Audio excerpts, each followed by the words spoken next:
Full stock తీసుకున్నారు.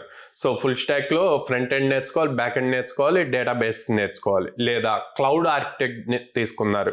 So AWS are Azure నేర్చుకోవాలి, DevOps నేర్చుకోవాలి, ఇట్లా దాని రిలేటెడ్ నేర్చుకుంటూ ఉండాలి. ఇక్కడ మల్టిపుల్ టెక్నాలజీస్ నేర్చుకున్నప్పుడు మీ దగ్గర మల్టిపుల్ ఆపర్చునిటీస్ ఉంటాయి. ఒకటి కాకపోతే ఇంకోటైనా చేయటానికి ఉంటుంది. ఓకే, అడ్వాంటేజ్ అదనమాట. అంటే మనకి ఇక్కడ ట్రెండ్ తో సంబంధం లేదు, మన దగ్గర మల్టిపుల్ స్కిల్ సెట్ ఉంది కాబట్టి ఏది ఉంటే దాన్ని బేస్ చేసి మనం వెళ్ళొచ్చు అనమాట. కెరీర్ గ్రోత్ అవ్వచ్చు, కెరీర్ ఎక్కడ కామా పడకుండా ఉంటది.